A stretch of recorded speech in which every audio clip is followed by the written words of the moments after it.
공부 잘하는 약으로 둔갑한 ADHD 약.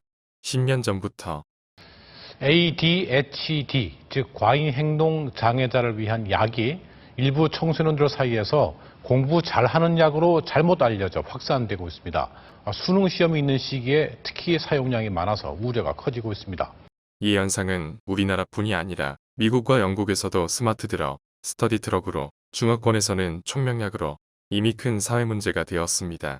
이 사태가 본격적으로 폭발하기 훨씬 전인 6년 전부터 미국 대학생의 30%가 이미 불법적인 공부 잘하는 약을 사용하고 있었으며 미국 전체 고등학생의 11%가 사용하고 있었고 사립고등학교 학생의 100%.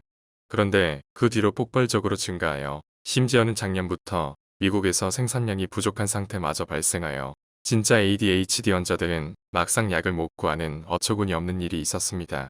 당연히 사람들은 불법 히로뽕을 사용하기 시작했습니다.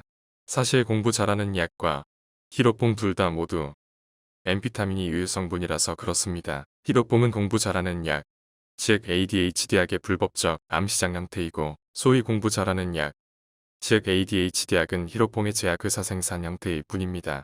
원천적으로 같은 물질입니다. 작용 유효 성분, 작용 기전, 남용 시 부작용의 형태 등이 같습니다. 아주 적은 점수 차이로 인생의 경로가 갈려버리는 치열한 입시 경쟁 속에서 주위의 많은 학생들이 모두 반칙을 하고 있다면 나도 해야 하나? 라는 걱정이 당연히 듭니다. ADHD 약보다 더 확실하게 성적 올리는 방법이 없다면 이 문제를 과연 해결할 수 있을까요?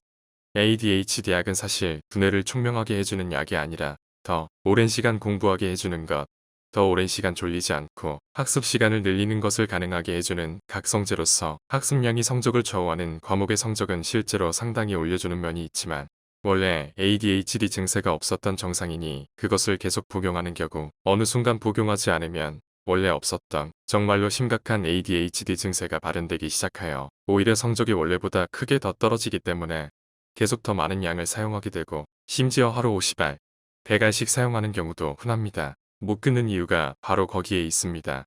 정신착란, 자살 충동 등의 부작용은 더 말할 것도 없고요. ADHD 약들보다 더 성적을 올리면서도 안전한 대안이 없으면 치열한 생존 경쟁 속에 살아가야만 하는 젊은이들에게 빠르게 번지고 있는 이 사회 문제를 해결하는 현실적인 방안은 없습니다. 점점 더 심해질 수밖에 없습니다. 이대로는 절대로 막을 수 없습니다. 반드시 훨씬 더 좋은 대안이 있어야 합니다. 안전성이 입증되어 캐나다 식약청의 인허가를 받은 천연 인지기능 향상 제품이 과연 ADHD 약들보다 한국 수험생들의 성적을 얼마나 훨씬 더 올리는지, 얼마나 훨씬 더 안전한지를 테스트하기 위하여 임상실험 참여자를 모집합니다. 3개월 사용, 6개월 사용 후의 수학 성적을 비교합니다. 통계적 의미가 있는 국제적 비교를 위해 수학 성적만을 관찰합니다. 임상실험의 자세한 프로토콜과 참여 방법은 고정 댓글과 정보란을 확인하세요.